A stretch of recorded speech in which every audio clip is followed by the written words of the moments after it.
Anchal mission ആശുപത്രി അഗസ്തികോട് road തകർന്നിട്ട് നാളുകൾ. College വാർഡിൽ ഉൾപ്പെടുന്ന റോഡ് നവീകരിക്കാനോ അറ്റകുറ്റപ്പണികൾ നടത്താനോ ഗ്രാമപഞ്ചായത്ത് അധികൃതർ കാര്യമായ ഒരു നടപടിയും സ്വീകരിച്ചിട്ടില്ല.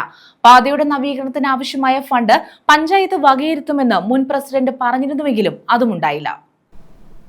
അഞ്ചലിലെ പ്രധാനപ്പെട്ട റോഡുകളിലൊന്നാണ് മിഷൻ ആശുപത്രി അഗസ്തികോട് റോഡ്.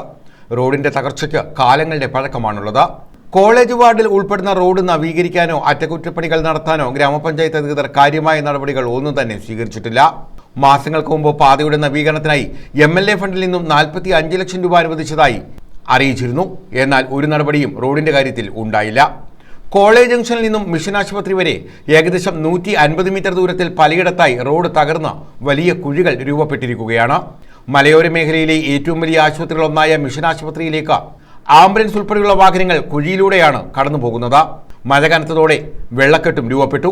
ഇതോടെ കാൽനട യാത്ര ഉൾപ്പെടെ ദുരിതപൂർണമാണ്. വാഹനങ്ങൾ അപകടത്തിൽപ്പെടുന്നതും ഇവിടെ പതിവാകുന്നു. ആശുപത്രി പ്രവർത്തിക്കുന്നതിന്റെ പ്രാധാന്യം കണക്കിലെടുത്തെങ്കിലും പാതയുടെ നവീകരണം വേഗത്തിലാക്കണമെന്നാണ് നാട്ടുകാരുടെ ആവശ്യം.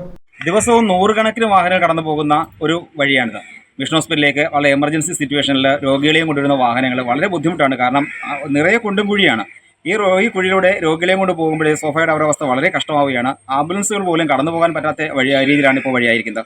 മുഴുവനും ചെളിക്കുളമായി കുണ്ടും കുഴിയായി കിടക്കുന്ന റോഡ്. മാത്രം കോളേജിലേക്ക് പോകുന്ന നിരവധി കുട്ടികളുണ്ട്. ഈ പോകുന്ന വഴിയിൽ എതിരെ വരുന്ന വാഹനത്തിൽ നിന്നുള്ള ചെളി തെറിച്ചിട്ട് അവർക്ക് വഴിയെ പോകാത്ത അവസ്ഥയാണ്.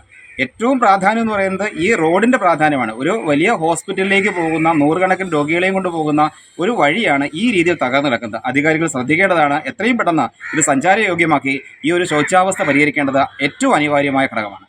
ഇതേസമയം MLA ഫണ്ടിൽ നിന്നും അനുവദിച്ച തുക ഉപയോഗിച്ച റോഡ് നിർമ്മാണം നടത്താനുള്ള നടപടികൾ പൂർത്തിയായി വരികയാണെന്നും ടെൻഡർ ക്ഷണിച്ചുകൊണ്ട് നിർമ്മാണം വേഗത്തിൽ പൂർത്തീകരിക്കുമെന്നും ഗ്രാമപഞ്ചായത്ത് വൈസ് പ്രസിഡന്റ് ബിന്ദു തിലകൻ പറഞ്ഞു. News bureau, Anchal.